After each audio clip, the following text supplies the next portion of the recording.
It's recording. Hello, everybody. Welcome to Journals of Journeys. We have a new guest on our podcast, and she comes with a lot of different experience and a lot of different things.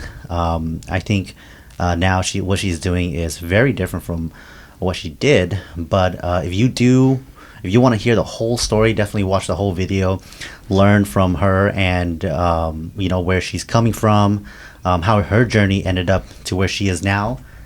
And here we go. Yeah.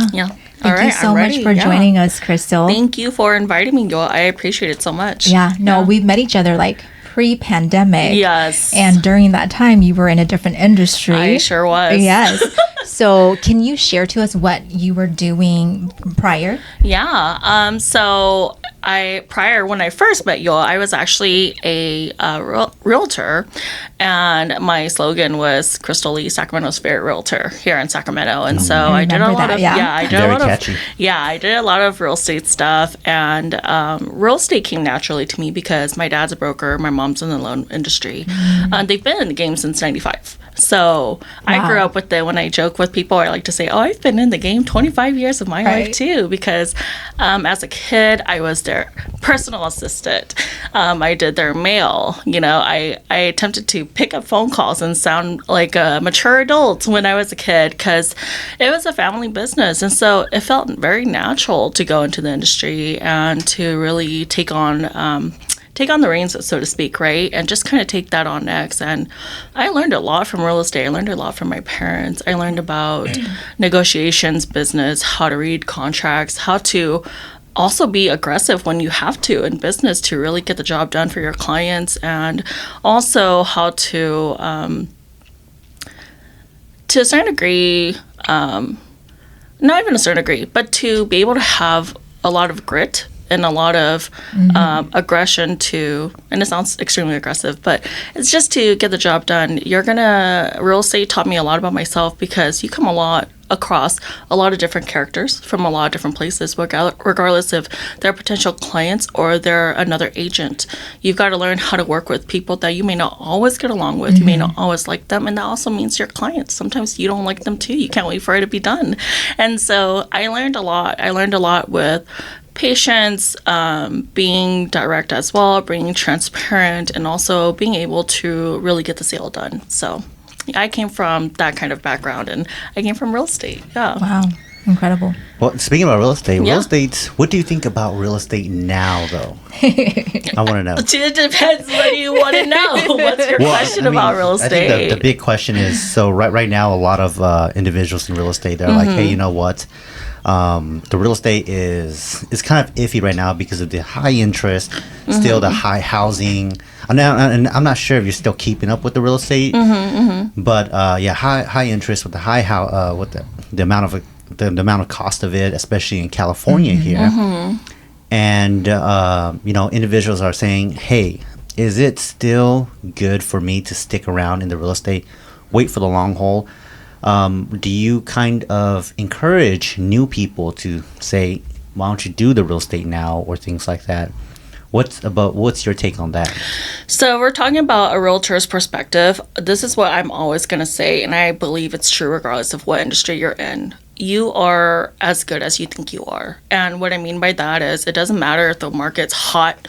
If you come in, but you have no courage, no bingsu to get the job done, it's just not going to happen. Right. If you have the courage and you're in, and you're coming in when it's not hot, you will make it happen. It's up to you and go bingsu and how badly do you want it. So one of the big agents that I follow, his name is Sir Hunt, right, or Sir Hunt, and I think he was on $1 Million Listing, but he talked about how he joined real estate when it was down in the dumps in 2008. And now he's doing it, he's living it. And actually during COVID, that's when he left his brokerage to create his own brokerage. And he's still hot.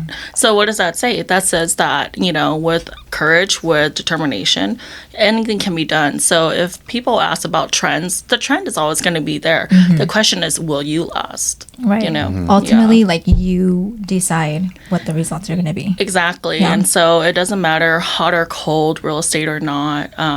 It's up to you if you've got the determination to stick around. Yeah, that's what I believe. Yeah. That's awesome. Yeah. So, Crystal, now you're doing something completely on the opposite end of the spectrum. Can you share a little bit about what you're doing now?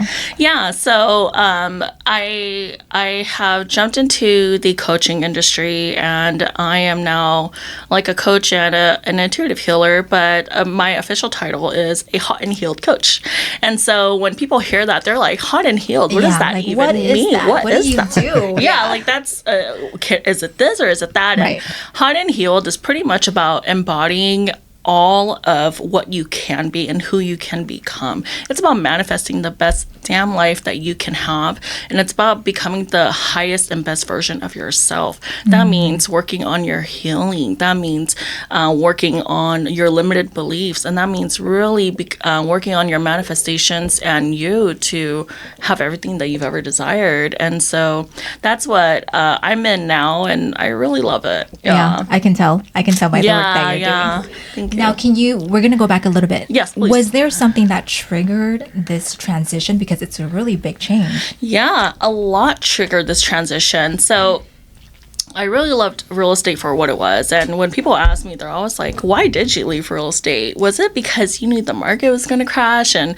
I always laugh at them because I'm like, no, I have nothing bad to say about real estate. I actually still think that I'm actually very grateful for real estate and everything that it taught me, because now that I'm venturing off and I'm growing my own business, you've got to learn how to read your own contracts, because if you cannot afford a lawyer, you got to learn how to do that on your own. Right. Yes, you do. Yeah. And so not only that, but you've got to also learn how to negotiate and how to stake your worth. And what I mean that is your financial worth, because your time is money.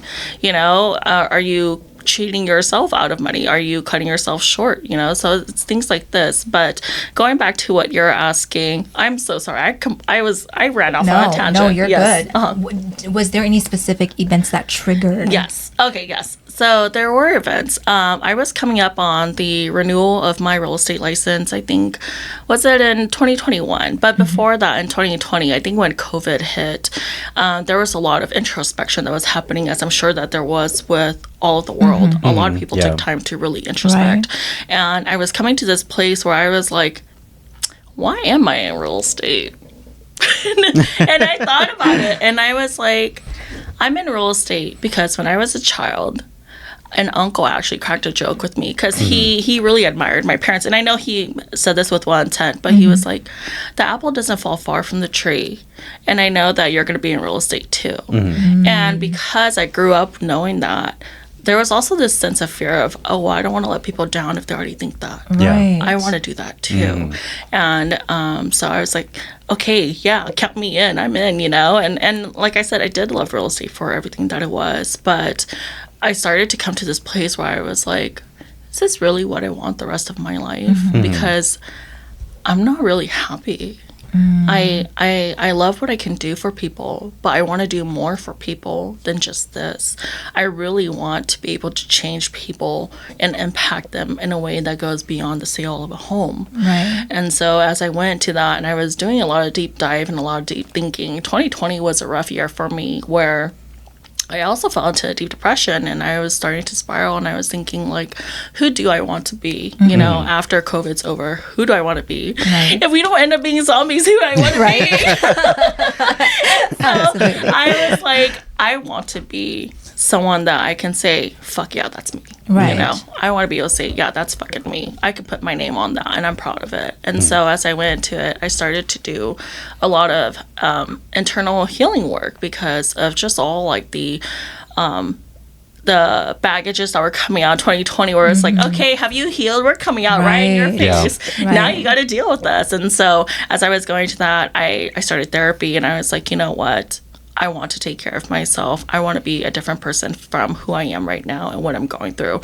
So as I was going through that, I started to manifest and attract the right people into my life, where I said, this is what I want. I want to not only heal, but I want to shift my limiting beliefs. And as I did that, casually one day in the car, my friend was like, you know, you should talk to my friend. She's a healer. She does this. And I was like, why not give it a try? And that changed my life, because now I also practice healing and shifting of limiting beliefs. And when I go in with my clients, we always go in deep, and they always crack jokes about that, where they're like, whoa, I did not think we were going to go here. And I'm like, yeah, girl, like, if we're really going to do it, we're really going to do it. And that's where the change starts. And so, yeah, I hope that answered your question. I just got passionate. I kind of just went off. No, I love it. That's deep. I think when you were a realtor, you were doing things that were fulfilling to people, but at the same time, it wasn't fulfilling to you to some extent. Yeah. Right? Yeah. Wow. So even now, like, you're providing a really good service and you're helping people, but would you agree that it's also very fulfilling for you as well? Yes, it's extremely fulfilling in a way that real estate could not fulfill me. Yeah. It's just this internal, like, I see people and they're changing, their lives are changing before my eyes. Like, when I first started, I had clients here and there, and I used to be very shy about or embarrassed about asking for reviews, because I'm like, oh my God, what if it's just like a 2-star out of a 5 and they think I suck? Yeah. But when I knew that I was going to launch into my career, I was like, you know what, to get a review from you would really and to hear from you would really help others, would really help build that trust in people who don't know me yet, right? So as I was doing that, and I asked people, they're like, oh my gosh, of course. But the reviews shocked me because they were so long. They were paragraphs and paragraphs. Wow. And I started crying because I was like, oh my God, I did that. Yeah, right. It's shocking, And I that was me for a while, where I was like, oh my God, I did that. Oh my God, I did that. And now it's like, fuck yeah, I did that. And I'm so grateful, and I'm so proud to be a part of your journey and taking you where you need to go in your life. So, right. Yeah. I definitely believe, like, what you found there, especially during 2020, is what it's hard for a young entrepreneur or young people to find, especially being able to find that in the early age of your life. Because sometimes, working in this in the industry of entrepreneurship and doing your own business, it takes years for people to say, hey, you know what, I've done it for 20 years, but at the end of that time, I'm like, I don't have anything. I'm not happy after 20 years. And you're like, man, did I wasted all of that 20 years of my life? Yeah. And so, I'm very glad that you did that, and especially at a hard time, 2020. Yeah. What I tell people, and I tell my clients, is change can be instant, but you want it. You have to want it. Right. If you don't want it, if you're still teetering on it, that can be your life, the rest of your life. So always teetering, right? Always teetering. But the moment you say, look, this is what I want, things can shift for you immediately. And I need people to understand that they have free will, they have autonomy, they can make the change right now if they choose to believe in that, So knowing that, your parents started, you said 95, right? Yeah. When they started in 95, and do you have any siblings? I do. Did you grow up in a big family? I think it's considered small for a Hmong family. Yeah. So I have 3 younger siblings. I'm the oldest. I actually have 4 younger siblings, but the last one didn't come until like 2014. Yeah. So knowing that, that you started in that industry and your parents been doing it since 95, are they still doing it? They are. They're still doing it. And it's easy for them because they've already built their reputation. People know who they are. They just call them up. They're like, hey, you still have the same number? I'm trying to sell my house now. And I think it's interesting because I had this conversation with my mom where she helped someone buy a house in I think 97, 98, and now she's helping their kids buy a house. Wow. So it's like they kind of come back because they've built, again, that trust, that relationship, that client rapport, right? So I guess the question I was going to ask was, since your parents been doing that for so long and they're still doing that, when you left that industry, I mean, knowing growing up and being the oldest and kind of like you said, what your uncle said, taking that you actually taking the torch from them and kind of did it. Were they kind of hesitant to where your direction was moving towards? When you did that change? I have to say that I was surprised. My mom was pretty good about it. But she did say, just keep your license because you never know, right? But what I told her was that I'm the type of person where when I'm done, I'm done. And to signify that I'm done too, I don't plan to renew my license because that means, I'm always hoping for myself. Speaking for myself, it'll feel like, I'm holding on to something else just in case. Just in case it doesn't work. But for me, it's like, no, I'm done. real estate was great. I grieved it, I mourned it, I appreciate it, I'm grateful for it, and hey, I'm here now, I'm doing this, and I'm all in. That journey is done. Yeah, it's done. Okay. Yeah. Well, I'm glad, because I mean, like what you said, you've closed that chapter of your life and starting a new one. With this, so I come from a different place of the what you do, and I don't understand as much of the things that the hot and healing, right? The hot and healing as a coach. Again, I come back as a background of having strong mentality and being able to go. Yeah. But what would you say to some of the guys out there that probably have the same thing, that they are just on the go, and are not saying, hey, you know what, maybe I should get step back, see what I need to do, and reevaluate where my personal health is. Yeah. So here are the 3 things I always ask my clients, and they're always the 3 simple questions that always come back in a circle that will help answer things for them. It doesn't matter where you are, doesn't matter what you're doing, but everybody has belief systems within themselves, right? So if, for example, if a belief is, I have to always be on the go, right? My 3 questions is always, how does this belief serve you? What lessons are you learning? And if it's no longer serving you, are you ready to let it go? And that's pretty much it. And so that will help them dig into it. So, for example, one of my clients, she owns a hair salon from North Carolina. And she said that she's ready to get her own salon, but she's struggling because she kind of ran into a situation with customers where if they're not happy with the job, on their hair, they'll message her and say, we didn't really like what you did, we want you to fix this or fix that, and she'll internalize that, and then she'll pay them back a full refund. So that's $200-$300. Right. That's $400-$500, right? But and so I asked her about that. I was like, why do you do that? How does it serve you to give that back to them, right? And so she was like, I'm afraid of people not liking me. If they don't like me, then where's my business going to go? But as we kept digging, we came to this place of realization that she's actually afraid of being bullied. Wow. And so because she's afraid of being bullied, she'd rather just say, okay, people go ahead. please. Go ahead. Yeah, people please. I need the business too, so okay. I don't want anything bad. I'm not gonna make a push. But also, the belief came from her mother that in order to be strong, you must be bullied. You must learn from being bullied how to be strong. And so those are actually really deep. When you don't think that you're carrying these beliefs from your parents, you don't think that you're carrying these beliefs from other parts of your life, but she was really carrying that. And so again, asking her those 3 questions, that's what I would say to the men, as I would just say to the woman, like, how does this belief still serve you if you're holding on to it? Now, what?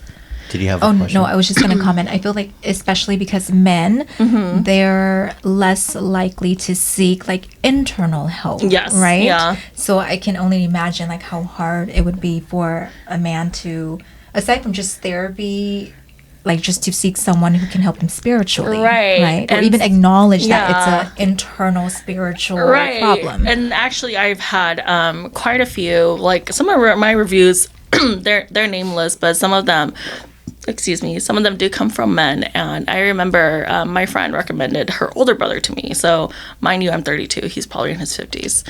And he knew what I was doing. He knows it's good because he's seen the change in his sister. But he was like, I don't know, right? And so she was like, dude, just come on, just do it, right? And so I came and he was like, okay, well, I want my sister there too, just in case, I have any blind spots. I'm like, okay, sure. So we're sitting there. And as we're sitting on the couch, and I'm asking him, like, my questions again, how does it serve you and stuff, he starts to laugh because he realizes this is making him nervous and uncomfortable because he's never thought about it. And I'm like, and what I tell them too is, I can only take you as far as you want to go. And if you don't want to go far, that's okay. That's up to you. I'm not going to push you beyond what you're comfortable with, because these things can trigger stuff that you didn't realize you're holding on to. But he was just laughing. He was like, okay. we're getting somewhere, but I don't know. So and he was coming back to, I don't know. And sometimes most of the time when people are saying, I don't know, the truth is they do, but they're resistant to admitting it or saying it out loud, right? So I phrased the question as, well, if you did know. Yeah. If you did know, what do you think it is that is making this happen for you? And so he explained himself, and I was like, and then he was like, oh crap, oh shit. and it's like a revelation for him, and it's always a great thing, and like I said, I'm always here to just my job as a coach and like an intuitive healer is, I'm just here to ask questions, because you can do it. I'm just here, I believe in you can do it. Yeah. So that's really good. From a man's perspective, do you feel like if you were working with Crystal and she's asking like these deep questions, like, do you feel like maybe the ego gets in the way a little bit? Well, yeah. Well, I mean, I can only speak for myself. Yeah. But for me, I kind of grew up in I mean, like I said, I came back from a background of law enforcement, and I've always believed that, hey, you know what, I can always be the toughest I can, be the tough. But I mean, when like what you said, when like shit hits the fan, and you finally realize, hey, you're not the toughest person to be able to face these things, that there are other things that you can't, you can't change, or things around that line. It kind of truly shows you how small you are. And so I learned that along the way, but going to think about a lot of the guys that are, I think a lot of guys, they don't actually realize that until later in life.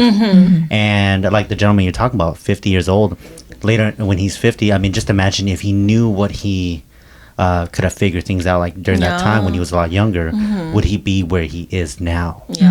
But I believe that there are a lot of men out there. I mean, when you look at the statistics and just about the suicidal rates and things like that, women, they typically attempt the suicide, but men are typically they complete the mission. And that's one of the biggest things. And so I think coming from a different kind of perspective of guys out there, I think it's gonna be different, especially in the society now.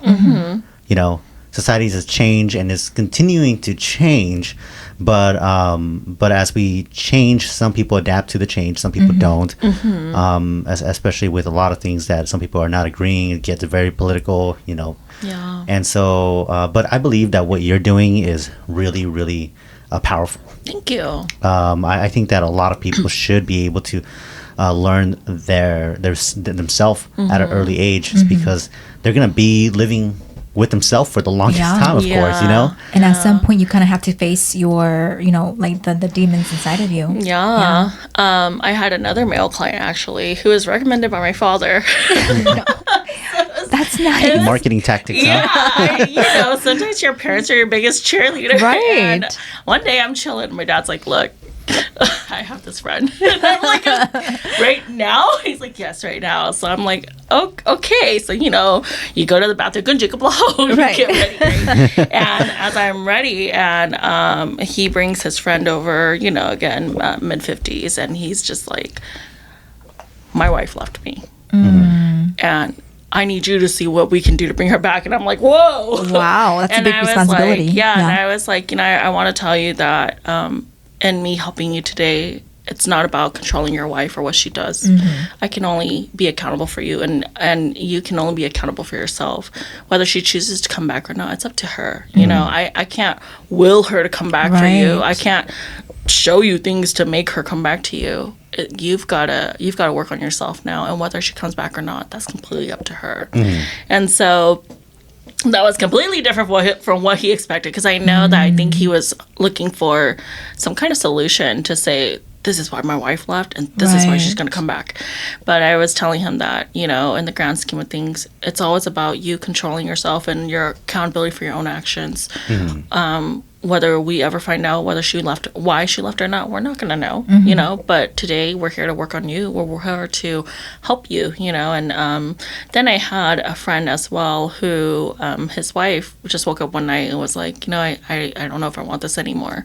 She left him too, and he kind of came with the same thing where he was like, how do I get her back? How do I get my wife back? And I'm telling him that, you can't do anything about them. You can only work on yourself. Can't control them, Yeah, and if one day they come back and you two decide, hey, let's make it work, great. If one day they come back, but you're in a different place now, you have the right to say no too, that, you're kind of done with this relationship. So, yeah. Wow. Yeah, it's you never know. It's very interesting. Yeah. Again, like I said, there's some guys out there that says, hey, you know what, I'm afraid to tap into that area because it shows how vulnerable I am. Right. And I don't blame them, but at the same time, you can't have that and still have a good life of keeping those things hidden in your closet. Right. Exactly.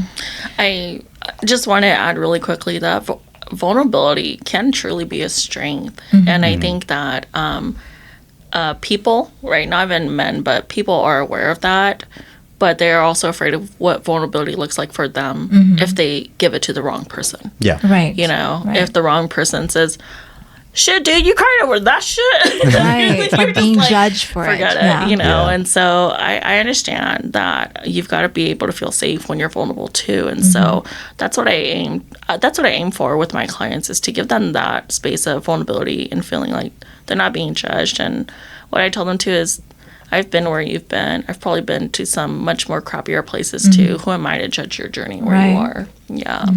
But, yeah. Okay, Efen, so you can cry. It's okay. I got a tissue box ready for you. Let's go. Yeah. We're going to turn this whole episode to Efen. I would love to have a session with you. We should not do that. Yeah. Remember when I asked you, when was the last time that you cried? And he literally said, I can't even remember. Yeah. Yeah. So I've got stories for days. I didn't want to interrupt you. I'm sorry. It sounded like you were going to say something. I'm going to stop interrupting. No. Yeah. Go ahead. What were you going to say? I was going to say that one of my other male friends that I was talking to, so we were cracking jokes about tossing and turning at night, right? And I'm like, oh man, dude, what's up? Why are you going through that?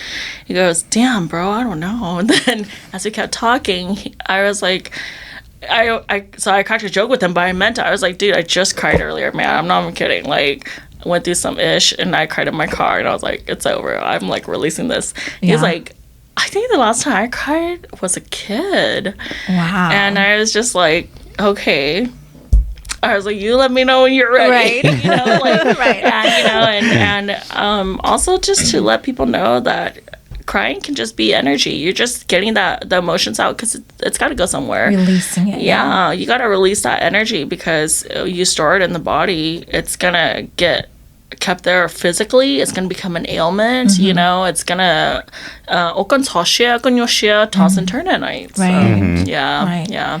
So, Crystal, going back to your journey, were there any specific challenges that you faced when you were transitioning and when you were just trying to embody this new title and responsibility?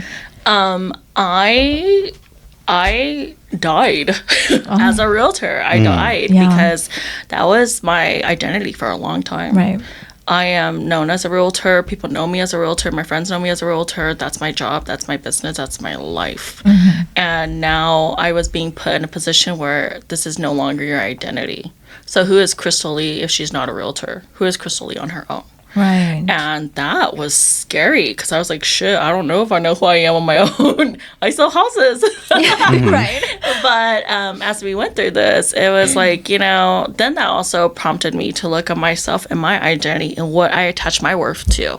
I attached my worth to my title. This is what I did. This is who I am, and I think that in the Hmong community, we're also very big on our titles. Right. Yeah. Right. If you've got a doctorate degree, we call you doctor. If you ain't got a doctorate degree, we don't know who you are. Right. And so that's why I struggled for a long time because I was like, if I'm no longer a realtor and we strip that away, who am I at the end of the day? And I had to come to this place where I had to say goodbye to that realtor identity because she held down the fort for so long. Like, she took care of me. We did stuff together. She got me where I needed to go. She got me up in the morning. She motivated me. And now that I no longer needed her, it wasn't to throw her away, but it's more to say, I'm so grateful for everything I've experienced with you. Thank you so much for everything you've done for me in my life. And now I'm going off to truly experience just who simply Crystal Lee is. Because I can say that tomorrow if I wake up and I'm no longer a Hot and Healed coach, I'm still Crystal Lee and I know who I am. Right. And I think that also is why I have been able to change my titles so easily in the last year, because when I started at the beginning of this year, I was a manifestation mindset coach, right? And people like that, and I like that too, but I was like, I like manifestation mindset, but it's not really getting to where I want to be. It's not really saying everything I am. And then I was like, oh, Hot and Healed, that's me, right? Yes. And so I made the switch, and that confuses people because when they're not used to being able to change easily, effortlessly too, they're like, whoa, that was fast. What are you doing? Right. We thought you were this and now you're this. And so to me, it's being able to make that change, really learn and recognize who you are so that you can truly embody all of that. That's beautiful. So you brought up the word manifestation. For those who don't understand what that is, because I know we had this conversation, and when we were planning to have you on here, I was telling Efen, like Crystal, she's like a manifestation coach, and he's like, what is that?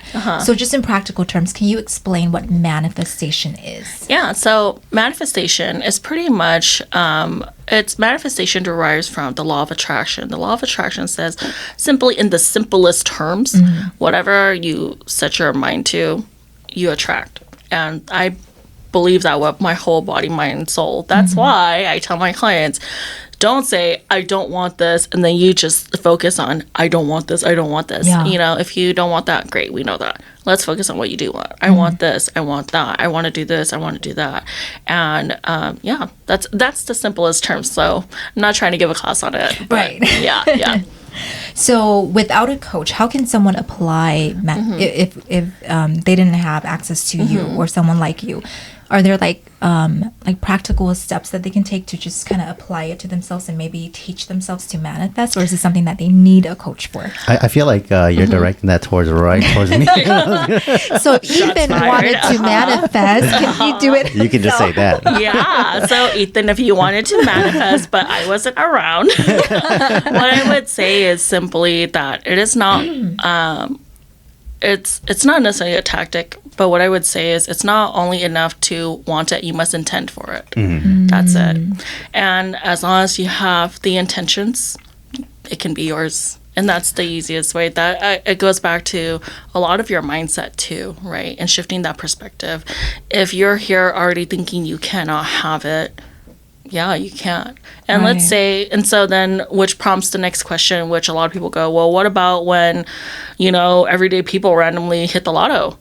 Yeah, okay, that happens. But now, can they hold on to that manifestation? Right. Or do they find themselves blowing that money? So I think when you put it into that way, when you kind of explain it that way, it sounds, from the way I look at it as a more of like a business side where you look at all these successful people in writing books and doing what they love, and it's really of their mindset. When you said that, it's really of their mindset, because they always believe that no matter what they do, they will always be successful. And I think that's very important, especially in the entrepreneur, because if we always look for say, oh, you know what? Even if I did that, nothing's going to work out. Then nothing will never ever work out. Yeah. And, even when it does work out, then it becomes, well, that's not good enough. Yeah. That wasn't good enough. It's not fulfilling. It's not fulfilling. Like, for me, it's been a dream to be on a podcast. I'm here now, and I can still be in the back of my mind, like, well, this is not good enough. I wanted, thousands, billions of this and this and that. Yeah. But it's all about that perspective, being grateful, and also saying, you know what, I asked for it and I got it. Right. You know what I mean? Yeah. And I feel like everybody's manifesting, whether they know it or not. Yes, exactly. And so people think that manifestation is this magical, spooky, like weird, out of this world witchcraft thing, you know, like you go to the woods and you do stuff. But it's like, no, you could be sleeping and this could happen. And so just and I always tell people to just live your life with curiosity. What would it look like if things changed for you tomorrow? Right. What would your life look like? Yeah. That's awesome. That's something we always try to approach everything. We are always talking about how, we have to approach people and we have to approach life with curiosity. Yes, right? yes. Mm-hmm. That's great, though. How important does one's mindset have to be successful at manifesting? So for me, mindset is everything. And what I will say is this, is that your mindset doesn't have to be perfect at 100 for you to manifest. You simply just have to want something. And if you want it enough, it will happen. Doesn't matter what is going on the other sides of your life, things that you're experiencing, things that are going on. If you want it, it'll happen, you know? And so it's just about that. I hope that kind of helped answer that. No, it does. It definitely does. So I know that like with manifestation, it can come from a scarcity mindset, like fear-based. Yeah. And then it can also come from a very like positive, like, you know, abundant mindset. And people who are not aware what manifestation is, sometimes it does come more from like that fear-based mentality. Do you have any advice on how people can differentiate? Like, how do they know if it's coming from fear or if it's coming from a hopeful place? So it goes back into my three questions of how does this belief serve you? What lessons are you learning if you're ready to let it go, right? So not all beliefs serve our highest and best. And when you're in a fear-based mindset, you will start to recognize that about yourself. You'll start to recognize that this is coming from a place that I feel afraid. It won't sit right with you.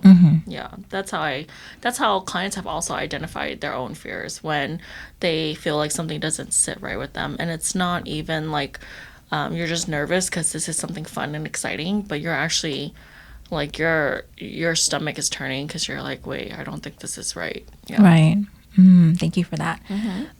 So I come from the psychological, you know, I study psychology. That's what I do. What is a value that people can gain from working with you versus, let's say, like a psychologist or a therapist? So for me, I also work on that spiritual spectrum, and so I really help them tap in to really align folks with their souls and their higher selves so that they can all work together in unison. Sometimes we hear from our older Hmong folks where they're like, you know, right?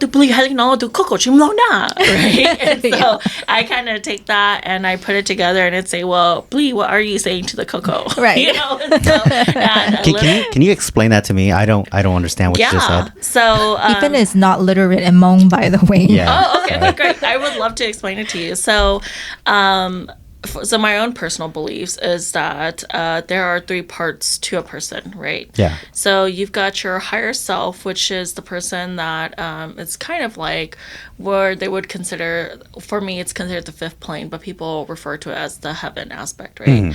And then there's your soul that's always hanging out with you, and then there's you. So there's three parts, right?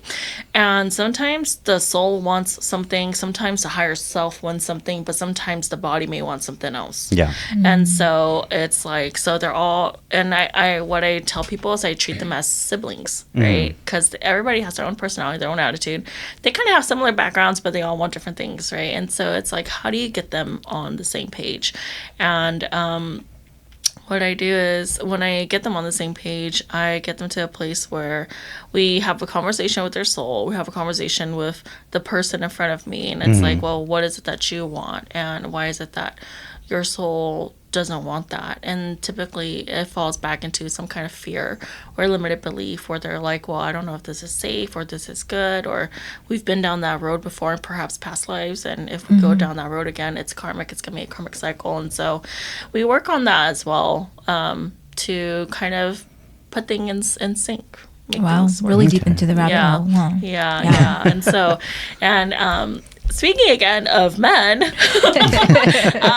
yeah, one of my clients, it was a couple where she, again, was like, my sister really likes your work. Is it okay if me and my husband come? And I'm like, yeah, let's do it, I just asked that, you two, first of all, you tell him. Because I don't want you guys to get to my house. And he's like, what are we doing here? Right. Who's this girl, right? Because I know a lot of women who are like, yeah, we need help. I want to get this done. I'm like, dude, I'm so down. But please, just don't surprise your husband. Yeah.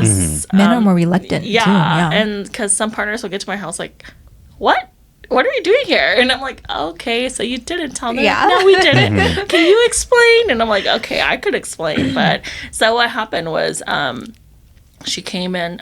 He struggled sleeping at night. He tossed and turned a lot. He just had a lot of fears and frustrations. So we did a lot of like back work. We did a lot of like kind of like healing around the soul, healing around him too, some of his limiting beliefs. And I asked her the next day how they were doing. She was like, he feels like $1 million. He actually slept through the night, and he woke up and said he feels like $1 million. And so I'm really proud of that too, that after the first session with me, folks tend to say, yeah, I slept really good. I had a deep sleep. And so, yeah. I need to use up my session with you because yes, I have you insomnia. Do. Yes. Oh my gosh. I have really bad insomnia. Yes. How many sessions do you usually take with people to get to the results that they want? Is that upon them, or is that according to? You know what? So it depends how ready they are. Mm-hmm. So if they're like, I'm kind of ready, but I'm kind of scared, it takes about maybe 2-3 sessions. Mm-hmm. If they are super ready, maybe I'll just take one. I'm like, whoa, girl, you're already good. Wow. But sometimes when a person has not started any healing journey, it takes about 6 or 7. Oh, wow. And that's when they start to see like a shift in themselves. They're like, yeah, I don't know, I feel happier. And a client actually just wrote to me yesterday. She was like, I don't know if it's the sessions with you, but when I get mad now, I can talk myself down, where it's not like before work with Shilulu and I'm like, F this and F that. I'm really upset. Wow. Yeah. So what about with people that might think a little skeptical of what you do? Yeah. How do you approach that when they're, for an example, like in the Hmong culture, they think of shaman and that kind of area. Yeah. But I grew up in a place of so my dad, my stepdad, he's Caucasian, and we grew up in a kind of like an American traditional thing, and so when you are talking to people in that area and they're thinking of that skepticism, and I think especially some guys, they get that a lot. They're like, I don't know, why am I here? This feels like it's a waste of my time. This is not going to work. How do you approach that in what you do? Yeah, actually, I just say, hey, if you're skeptical and you don't want to work with me, it's okay. You're free to walk out the door. My job is not to convince people. I let my work speak for itself. Yeah. And so if you find that, hey, this is a match made in heaven, let's work. Cool. If you're like, no, I don't feel good with you, I don't think you're the one, that's okay. I'm not going to try to convince anyone that needs convincing. For me, I really believe in, if you already feel good, if you feel it in your bones and you're like, she's the one, let's do it. But if you're here like, I see her around, I don't know what weird stuff she does. People say they like it, but I don't know if I will. Shield, yeah, I'm okay, and sometimes it takes exposure too, right? So it takes like 4 or 5 times of kind of like maybe seeing me online, seeing me around. It's funny because, oh my gosh, I'm just thinking about, do you remember when we had our networking event earlier in the year, and I kind of gave like a speech, right? And so it was funny because one of the husbands that came with his wife, she actually didn't know who I was, and he did. And it was funny because she remembered me as a realtor, but he knew me as someone else. Right. And he was like, no, isn't she that girl that does that stuff online? And she was like, what? Doesn't she sell houses? Right. Met you at different times. Yeah, different times, right? And so it turns out that he knew who I was because one of his cousins and her husband came and saw me. To this day, I actually don't know who they are because it's funny. They just never told me who it was. But they're like, yeah, it was really good. She was like, yeah, man, it was different. I don't know what she did, but it wasn't really like a oninkiana, but it was like she sat there, she just talked to us, and I don't know, we just did stuff. Like, well, I guess that's a nice compliment. We did stuff. I'm grateful it helped, you know. So it's just one of those things where you have to experience to know. Yeah. That's amazing. So going back to, transitioning journey, what is an advice that you would have for people who are maybe wanting to transition but are fearful to do so? I bring up the sunk cost fallacy. And the sunk cost fallacy is when you've invested X amount of years, and because you've already invested X amount of years, you think that you should keep going, even when abandoning it makes so much more sense. So what I ask people is, what is holding you back and keeping you in this place? And is it really worth it? So for me, I came to this place in real estate, and I've come to this place a few times in my own life where I was like, oh my gosh, this is a sunk cost fallacy. It's not serving me anymore. I don't feel good here. I don't want to, like we were just talking before the podcast about, you can leave anything at any time. You don't have to wait for things to get bad for you to say you want to change. You can change before things get bad.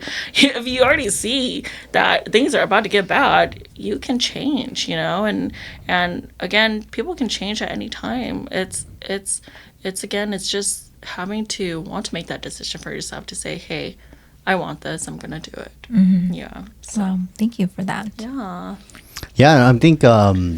think again, a lot of the and I'm going back to like the way I think. Please. And no, which I truly believe what you're doing is that really mindset. When you said that mindset, it's so powerful because the mind controls everything in what you do, and it sometimes some people are so good at it that it can control even the people around them. Yes. And that's why I think in what you do, especially in the Hmong culture, it's so important for people to seek that out, because just like a lot of the parents or a lot of people that are coming from the Hmong culture, they're coming from a period of time where their family experienced something and it's just passed down genetically, almost.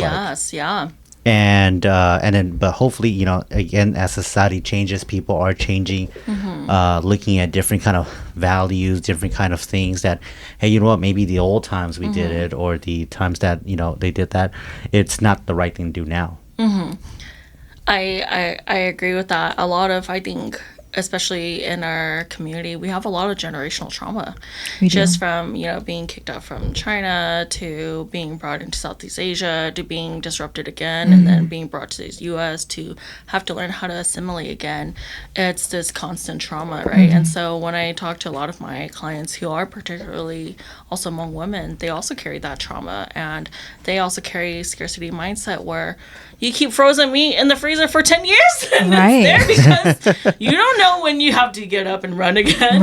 And it's funny, but when we talk about it, that's the mindset that folks have because they've just been trained to be in survivor mode. And so a lot of my clients too don't know what it feels like to live in peace. They only know what it feels like to live in violence in their body. And when they experience peace for the first time, it feels weird. And it's like, I don't know, this feels weird. Nothing's going on today. Like, it's quiet. Like, maybe something should be happening. And that's also how, when you hear about relationships where it's going well, but one partner feels the need to disrupt it and interrupt it because they don't know what it's like to be in a healthy partnership. And they're like, no, I think something needs to happen. I think we need to start a fight. Let me pick a fight with you. Let me pick a fight with you. And let's go at it because that feels safe to me. And as people hear this, they're probably like, what? How does violence feel safe? But I would ask them, reflect on yourself, if you were able to truly experience peace.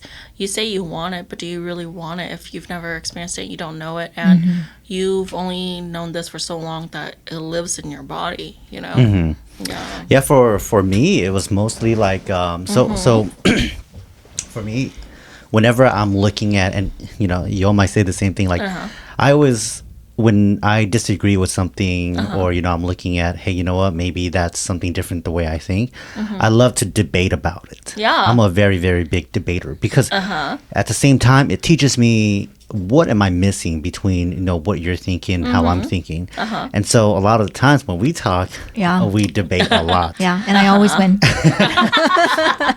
But as a gentleman, I let people win. Okay. No, but that's the thing, is that it teaches a lot. And I think that in a relationship, like say me and my wife, we do debate. And when we look at, hey, is this a healthy debate? It's a good debate. After that, we're like, okay, you know what, we're solid.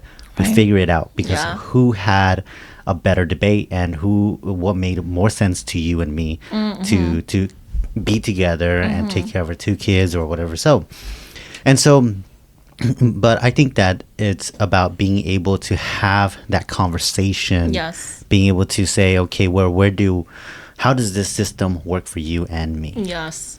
And so, but I think in our culture, a lot of the times it's more of, hey, listen to the man. Yeah. Because the man will lead you to whatever path y'all gotta take. It takes. You know, it could be good or bad, or it could be whatever it is. But if there's no direction to it, or there's no anybody questioning, okay, is this the right path? Then I think that's where it becomes really, really dangerous. Yes. Because you can be going to a path that you say, okay, well, this is not going to lead us anywhere. 20 years later, you're still stuck in the same place. Yep. No, I completely agree, and I think that's why. In relationships, and it doesn't have to be romantic, you know, just any relationship, any partnership, even as, you know, like, let's say it's you're being run in a co-executive organization. You two got to work on your relationship to make the organization work, you know. It is almost like couples therapy. You got to make it work. You got to talk together and say, does this work? Does that work? What is your process? What is my thought process? And come to a middle, right, where you're only hosting that. But if you struggle to do that, then of course it's not going to be, you know, as fruitful as you would like for it to be. That's a really good perspective. Like, just, you know, for like business partners, you know, if they want to create like a healthy environment for the team, right? I think that's a really good point too. Yeah, because I don't know if you two have ever read the book The E-Myth. I'm going to business now, but actually have it. Yeah. Oh yeah. Have you two read it? I don't know if you two have read it. I've read parts of it, not the whole thing though. Okay, yeah. So I always took away from the E-Myth when I read it was the triangle, which is EMT. So E is the entrepreneur, M is the management, T is the technician, right? Technician, you're on the ground, you love what you do, you know what you do. Management, you're good at managing, pretty much. Entrepreneurs, you're the ones who dream, right? And so even when you're in a partnership for work, you've got to see where you fit in that triangle, because not everyone can be at the top. Right. And if you're at the top, but you're trying to control the bottom can't get their job done too, because you're micromanaging them, right? And so what I really loved about the book is that it explained that, you know, talk to your partner and see where they fit, and you two make it work, and you got to see where you fit too. You got to be real about it. Yeah, everybody wants to be the dreamer, but if you're actually better at being the technician, that's okay too, because that means you know these skills that the dreamer doesn't have. Like, so, just honing on the strength that you have. And so really honing in on that strength. And it's like, if you're going to start a company together, it's great to have that conversation, say, hey, where do you fit on this triangle, you know, like, how can we make this work? And so I think early on, if you can if you understand that, you can find that, it'll be so powerful. And that makes you and your partner like a dynamic duo, being able to find where you fit and work on your strengths, and allow others to fit in where your weaknesses may be. With a lot of the if you've noticed, like, society or, you know, technology, TikTok and those, information moves so quick now. And sometimes it's hard to say, oh, you know what, you know, those advertisements, they're like, oh, you can be in here for a month or 2 months and make $1 billion and whatever. So sometimes they don't understand that, you know, it takes time, and it's the hard part that only some people are capable of doing. And like where you said that you have to find out where you belong in that category, because if you don't, then you'll be chasing something that you might not be able to reach. You know, there's a lot of people that jump into real estate because they see like Selling Sunset on TV. They see $1 million listing, but do they want to talk to people? No, they don't. They just want to show a pretty house and walk around, but do they want to do they want to build those relationships? No, they don't. Do they want to talk to customers? Not really. You know, and what I tell people is that it doesn't matter what industry you're in, but particularly in real estate, when you see those shows, they don't always show you what happens when negotiations go wrong. You lose $1 million deals, you lose contracts. When you only have 3 in the pipeline and all of them suck, and you go hungry for a few months because you couldn't close any deals. You know, those are some real raw things when you're beginning and you are working on yourself to build that pipeline. You don't have that constant pipeline yet. And so I try to let people know too, in terms of that business perspective, is that, you know, you have to be realistic. You cannot think that tomorrow you get a business card, you're a realtor, that you're buzzing. You especially if you're green, you got to start doing the work. You got to call people. You got to be the cause to the effect, right? And so that's something that I also teach in manifestation is you've got to be the cause to the effect. You've got to be causing the effect. You cannot. It's no longer cause and effect. You've got to be causing the effect for yourself. Yeah. I remember when you did the speech. And, yeah. I love that. Yeah. So. Anything else? No, I think I don't have anything else. Yeah. No, that's really insightful, Crystal. Thank you so much. I mean, I love hearing everything about it. So we have a tradition. Yes. We're going to end this. Okay. So obviously our podcast is called Journals of Journeys. I truly believe that we're all on a journey, right? Yes. Constant journey with life. And a lot of the people that we meet, I mean, there's many people we meet that can walk on this journey with us, but no one can really walk it for us. Yep. All we can really do is check in on each other. So I'm going to end it with this. On your journey right now, how are you? Oh my gosh, I'm good. I am really good, and I'm so good. Oh my gosh, I'm about to cry because I feel so good. But, you know. We got tissues here. Yeah, thank you. Okay, look, thank God I'm not wearing mascara today. But, you know, makeup is not always waterproof. I know I am really good. And I've come to this place where I'm so happy in my life. And I'm so happy with the work that I do. I truly, genuinely enjoy it. And to be able to change people's lives, but also be able to change my own life and do the internal work in me, I have to say the person I was in 2020 versus the person I am today is so different, and I'm so proud of where I am, so happy for how far I've come, and just this whole journey. Like I said, I manifested and I was like, hey, wouldn't it be nice to be on a podcast? We're happy to be your first one. Make your dream come true. Yeah, no, seriously. And so it's I love it. And I am really good. And thank you for asking. Thank you for checking in. I appreciate it. Yeah. Well, good luck on your journey. And I know that this is just the beginning. We're hoping that in a few years we can bring you back in. We can't wait to hear how it's evolved. And no, I can tell that you're good. I mean, I read the reviews that you post and just the things that you write about. I'm invested into that, but I can tell like it's meaningful work for you. Yeah. So, you know, best of luck. And I'll be waiting for that session. I mean, we can have a couples one with you and your wife, or just you, no pressure. If you can make him cry, he hasn't cried in a long time. So we're gonna aim for that. Okay, all right, yeah. Well, again, I really appreciate you taking your time to come and be on here. Hopefully, a lot of the viewers and everybody here can take something from it. If you do enjoy these kind of podcasts, continue to watch. And if you do want to hit up Crystal, we'll go ahead and take her information, put it down on the information underneath the podcast, and you can reach her from there. Thank you, everyone. Thank you.